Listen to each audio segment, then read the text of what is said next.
If you're heading to Bryce Canyon, Navajo Loop is probably on your itinerary.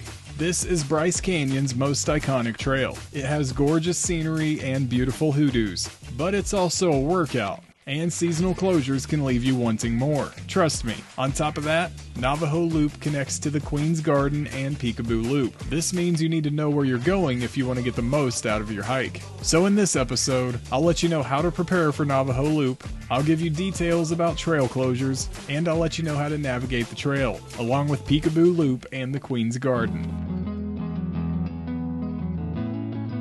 The scenery in Bryce Canyon is world-renowned. The Bryce Amphitheater is home to arches, gorgeous switchbacks, and of course, hoodoos.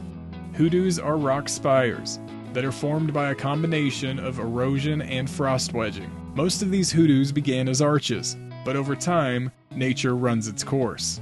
The arches fall, and all that's left are the spires. Luckily, this process leaves behind some gorgeous scenery, and Bryce Canyon National Park has the largest collection of naturally formed hoodoos in the world. In my opinion, the best way to enjoy these hoodoos is to hike alongside them, and Navajo Loop is one of the best ways to do that. This loop will take you down into the Bryce Amphitheater, so you can enjoy these hoodoos in all their glory.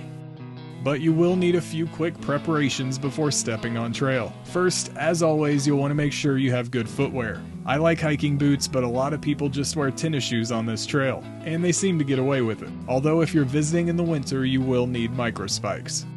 Next, pack a good amount of water. Every trail that goes down into the amphitheater requires a steep hike back to the top, so make sure you have plenty of water for the climb. Of course, the downhill sections are steep too, so trekking poles are good to have. The trekking poles will help take pressure off your knees during the downhill sections, and your knees will thank you later. The next item isn't necessarily a preparation, but it's something you need to consider: altitude.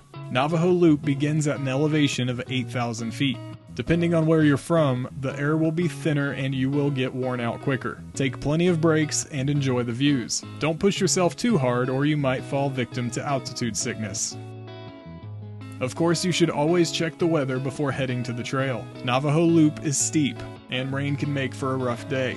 Plus, lightning is a legitimate cause for concern when storms are nearby, so make sure you know what you're getting into before you step on trail. If you're planning a trip to Bryce, our Bryce Canyon travel guide has maps, walkthroughs, and itineraries to help you plan an incredible trip. The guide is available at the link in the description. Once you have your preparations in order, the next step is getting to the trailhead. It's pretty simple, but you'll want to time it properly. First, Navajo Loop uses Sunset Point as its trailhead. If you're passing through the main gate, drive past the Bryce Canyon Lodge and take a left. Sunset Point has a big parking lot, but it can fill up quickly during peak season. The parking lot has restrooms and water refill stations, plus it's right next to the lodge, so you can grab a quick meal after your hike. You should know that Sunset Point is also one of the main destinations for tourist buses, so tons of people can flood into the area at any given moment, and many of them head straight for Navajo Loop. For this reason, if you're visiting anywhere close to peak season, I recommend starting Navajo Loop early in the morning or later in the day to avoid massive crowds. If you don't time it right, the crowds can make this trail very unenjoyable. I also recommend hiking Navajo Loop early in the morning or late in the day for the lighting. The Bryce Amphitheater puts its best foot forward during golden hour. The orange rocks will have a soft glow, and the trails will be somewhat calm. These moments are some of the best you'll find at Bryce. Navajo Loop has 4 major landmarks, but it also connects to 2 other great trails, Peekaboo Loop and the Queen's Garden. So I'll give you the details about Navajo Loop, but I'll also let you know how to enjoy the other trails so you can get the most out of your hike. Navajo Loop is only 1.5 miles long. The trail starts with a couple switchbacks before it reaches a junction. You can take a right and head to Wall Street, or keep following the path down the cliffs. We'll look at Wall Street first. Wall Street is one of the most sought-after landmarks in the park. This is a collection of switchbacks that pass under massive sandstone walls. The walls stick out in different areas, so the sun hits each section differently. This gives Wall Street unique layers and colors that add to its beauty. The path to the bottom has an archway and a couple beautiful staircases. There are even a couple Douglas firs at the bottom that add a little bit of color to the scenery. Without a doubt, Wall Street is gorgeous, but if you want to enjoy it, you're going to have to time your visit around closures.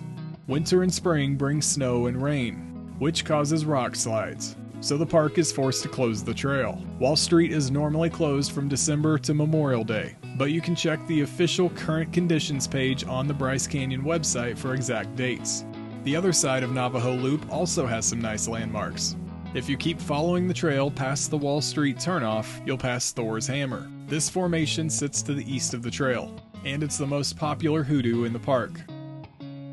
Next, you'll pass through the Navajo Switchbacks. This is a well-known photo spot, and it's a good workout on the way back to the top, so save some energy. The final landmark on Navajo Loop is two bridges. Like the name suggests, these are two rock bridges that make for a nice scene. The bridges are roped off because people used to climb on them, but you can still get pretty close.